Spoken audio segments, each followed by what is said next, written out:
Hello, everyone. Welcome back to the English Leap podcast. I'm Olivia. And I'm John. Welcome, guys. We are so happy you are here with us today. Whether you are driving in your car, walking your dog, or drinking your morning coffee, thank you for joining us. Speaking of coffee, Olivia, I need about 3 more cups today. Oh no, rough morning, John? Just a slow morning. I woke up, looked at my phone, and saw 20 new emails from work. That is not a fun way to wake up. No, it really isn't. But it actually fits perfectly with what we are talking about today. That's true. Today, we are talking about business English. But don't worry, listeners. Please don't run away. Yes, don't turn off the podcast. We know that business English sounds very scary. It sounds like you have to wear a suit and tie just to listen to this episode. Exactly. Many English learners think business English is a completely different language. They think they need to learn hundreds of long, difficult, complicated words. They think they need to say things like, we must maximize our synergy for the upcoming quarter. Right, and nobody actually talks like that in real life. Not even native speakers. Thank goodness. If someone talked to me like that, I would just walk out of the room. Me too. Real business English, the English we use in real offices every single day, is actually very simple. It is. It is just everyday English, but used in a slightly different way. And today, we are going to give you a secret weapon. A very cool secret weapon. Today, we are talking about noun-verb pairs. Noun-verb pairs. That sounds a little bit like a grammar textbook, Olivia. Can we make it simpler? Yes, let's keep it simple. We are talking about magic words. Words that do 2 jobs. I love that. Words that do 2 jobs. Exactly. In English, we have words that are things. We call those nouns. And we have words that are actions. We call those verbs. A thing is a noun, like an apple, a car, or an office. Right. And an action is a verb, like eat, drive, or work. Simple enough. But here is the magic trick. In business, there are many, many words that are both. The exact same word is a thing, and it is an action. Ah, so you don't need to learn 2 different words. You just learn one word, and you can use it in 2 completely different ways. Yes, this is why it is a secret weapon for beginner and intermediate learners. You double your vocabulary without memorizing new words. That is the best kind of learning. Less work, more speaking. Let's give a really quick example just to show the feeling before we jump into the deep end. Okay, let's hear it. Think about the word email. We use this every day. Too many times a day, honestly. True. Now, email can be a thing, a noun. For example, I read your email. Right. In that sentence, the email is a thing. It is a piece of text on my computer screen. I read your email. But email is also an action, a verb. I can say, I will email you tomorrow. Oh, yes. I will email you. Now it is an action. You are doing something. See? The exact same word, email, but it does 2 jobs. This is so common, but when you are learning English, you might only learn one way to use it. Exactly. Many learners only know the thing word. They only know the noun. So they say, I will send an email to you. Which is perfectly fine. It is good English. It is. But saying, I will email you is shorter. It sounds a little more natural. It sounds like a native speaker at the office. It is faster too. And in business, people love to save time. So today we are going to look at the most useful 2-job words in business. We will show you how to use them as a thing and how to use them as an action. And later in the podcast, we are going to show you a crazy pronunciation trick. Oh, the stress trick? I love that one. It blows people's minds. It really does. Some words actually change their sound depending on if they are a thing or an action. But we'll save that for chapter 4. No spoilers. No spoilers. First, we are going to focus on everyday communication words. The words you use to talk to your boss, your team, or your clients. So grab your coffee, get comfortable, and let's learn how to do more with fewer words. Let's jump into it.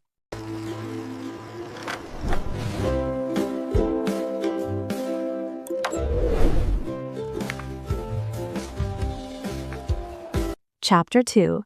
Here, we are going to talk about communication words. How we talk, write, and share information at work. Let's start with one of my favorite pairs, the word call. C-A-L-L, call. Yes. Let's look at call as a thing, a noun. John, give me an example. I have a phone call at 3 p.m. Perfect. A phone call. It is an event. It is a thing on your calendar. You can also say, I missed your call. The call is the thing that I missed. Exactly. Now, how do we use it as an action, as a verb? I will call you later. I will call you. You are doing the action. You are picking up the phone and pressing the buttons. It sounds so simple, but learners often mix this up. They will say, I will make a call to you. Right. I will make a call to you is grammatically okay, but it sounds very long. It sounds like a textbook. If you want to sound natural, just use the action word. I will call you. Next word. Let's look at message. M-E-S-S-A-G-E. This is another great one.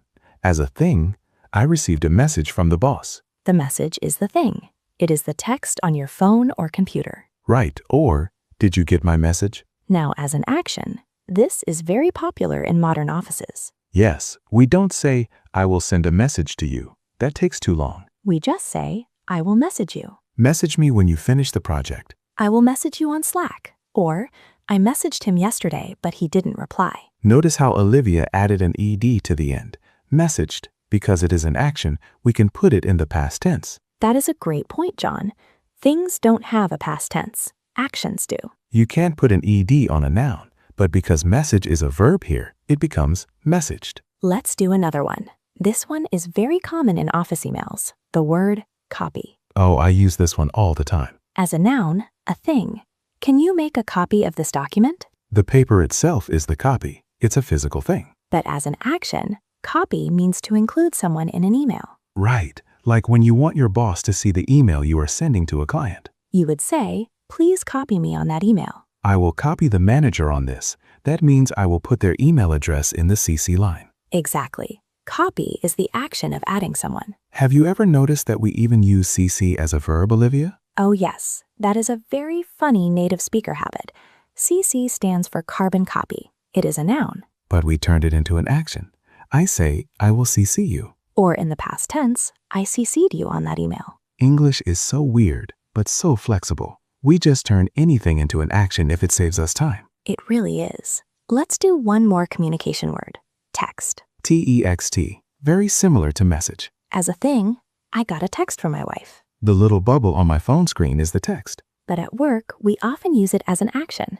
Text me the address of the restaurant. I will text you when the meeting is over. Again, you could say, I will send a text message to you, but why use 7 words when you can use 4? I will text you. It is smooth, it is fast, and it sounds 100% natural. So let's review these communication magic words. We have email, call, message, copy, and text. Try to use them as actions today. Don't say, send an email. Say, email me. Don't say, send a message. Say, message me. Small changes make a big difference in how confident you sound. Very true. Okay, let's move on to the next group of words. Words we use for planning and meetings.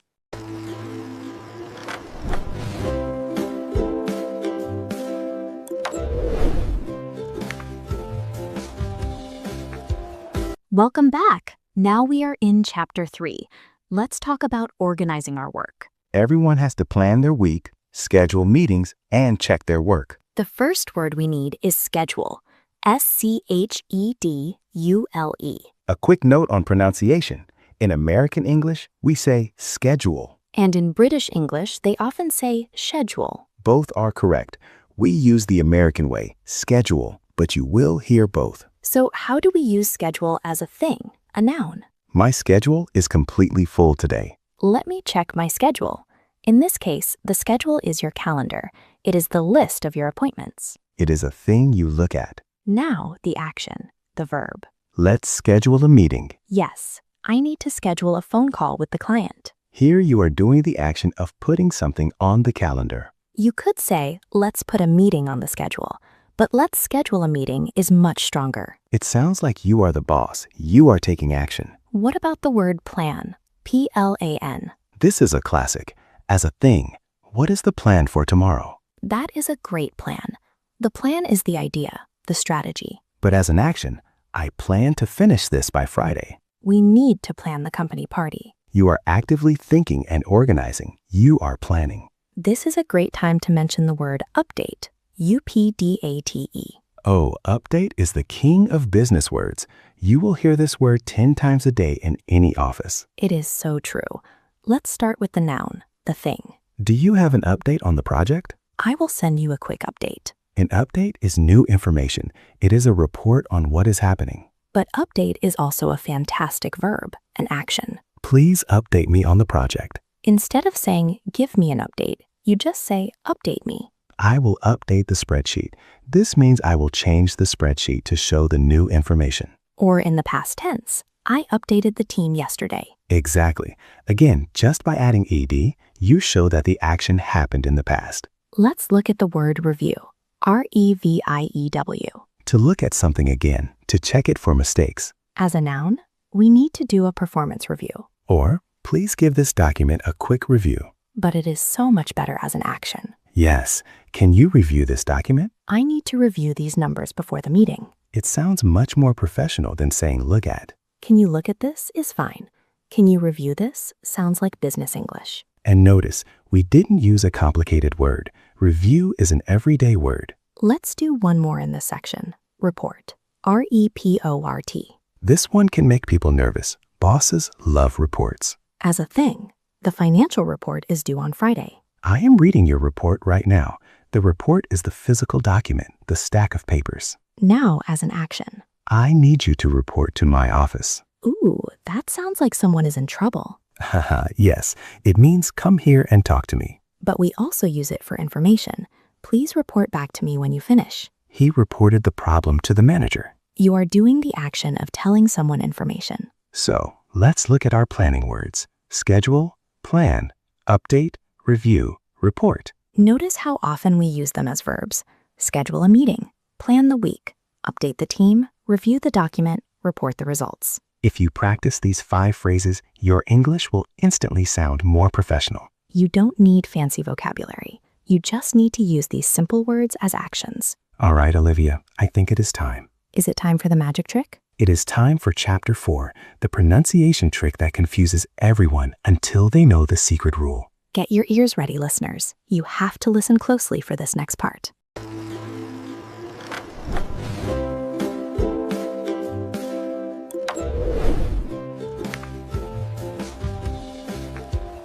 Welcome to Chapter 4. This is my favorite part of the lesson. Because we get to talk about pronunciation. And this is not just any pronunciation rule. This is a rule that makes you sound incredibly natural. In English, some of these magic 2-job words change the way they sound depending on their job. Exactly. The spelling stays exactly the same, but the sound changes. We call this word stress.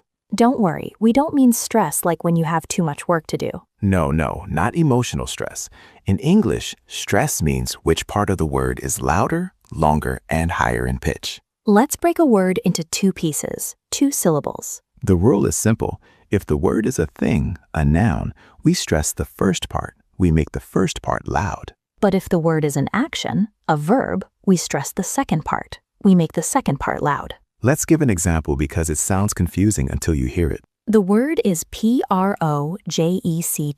Everyone knows this word in business, but listen to how Olivia says it as a thing, a noun. Project. I am working on a new project. Did you hear that? The first part, pro, is loud and clear. Project. Project. The second part, ject, is very quiet and short. Now, let's use the exact same word as an action, a verb.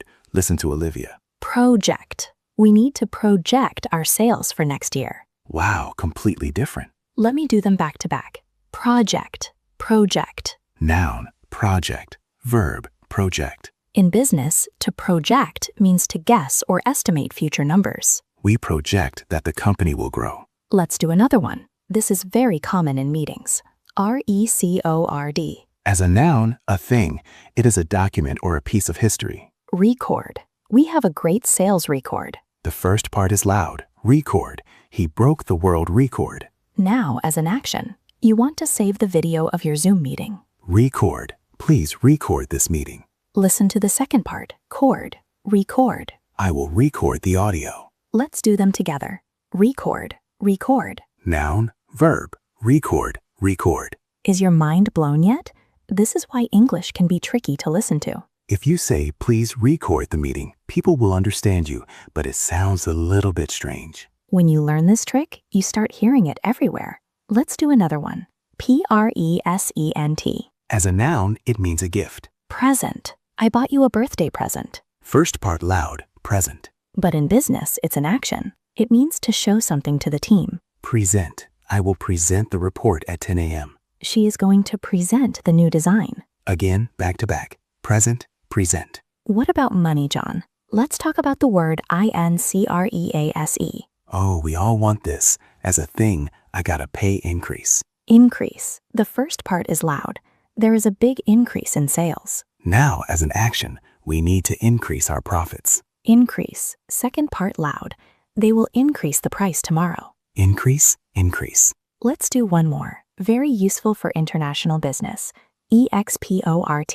Sending goods to another country. As a noun, a thing. Export. Coffee is our biggest export. As an action. Export. We export coffee to Europe. Export, export. It is a simple rule. Noun equals first part loud. Verb equals second part loud. Not every word does this. Remember, earlier we talked about update. Right. Update doesn't really change. We say update for the noun and usually update for the verb too.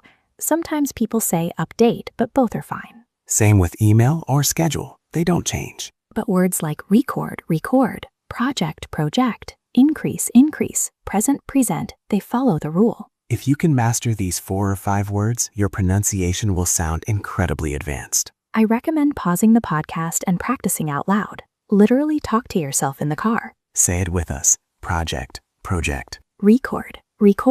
It takes practice to make your mouth do it naturally, but it is so worth it. We have covered so much today, John. We really have. I think it is time for Chapter 5, where we review everything and give our listeners some homework. Let's do it.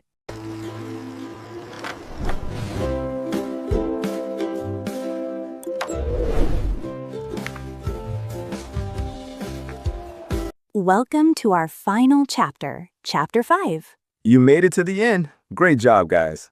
Before we finish today, let's quickly summarize what we learned. The big takeaway today is that business English doesn't mean learning huge, complicated words. Exactly. The secret is flexibility, using the same simple word for different jobs. We learned about noun-verb pairs, words that are a thing and an action. For communication, we talked about email, call, text, message, and copy. Instead of saying, I will send an email, you just say, I will email you. Instead of, I will send a message, you say, I will message you. It is faster and it sounds more natural. Then we looked at planning words, schedule, plan, update, review, and report. Let's schedule a meeting. Please update me. Can you review this? These words make you sound very professional when you use them as actions. And finally, we learned the magic pronunciation trick, word stress. Nouns have the stress on the first part, project, record, increase. Verbs have the stress on the second part, project, record, increase. Okay, listeners, now it is your turn. We want you to practice. We are going to give you 3 questions. We want you to write your answers down or type them in the comments if you are watching on YouTube. Yes, please write full sentences in the comments. We love reading them. Question number 1. Use the word message as a verb, an action. Think about a situation at work. Who are you going to message? Write a sentence like, I will message my boss about the meeting, but make your own. Question number 2. Use the word update as a noun, a thing. How do you ask someone for new information? Write a sentence using update as a thing. Question number 3. This is a pronunciation question. How do you pronounce contract when it is a noun, a thing? Which part is louder? Ooh, we didn't teach that word today. It's a test. Contract. Think of a legal document. Is it contract or contract? Let us know. I love that. A little surprise test at the end. Remember, guys, learning English is not about being perfect. It is about communicating your ideas. If you say, I will send an email, everyone will understand you. You didn't make a mistake. But if you want to grow and feel more confident, trying these new little tricks is a great way to do it. Play around with the language. Have fun with it. English is a very playful language. Thank you all so much for listening to the English Leap podcast today. If you enjoyed this lesson, please hit the like button, subscribe to our channel, and share it with a friend who is learning English. It really helps us out, and it helps other learners find our videos. And don't forget to leave your homework answers in the comments below. We will try to reply to as many as we can. Have a wonderful week at work. We hope your schedule is light, your emails are short, and your projects are successful. See you next time, guys. Keep leaving forward. Bye, everyone.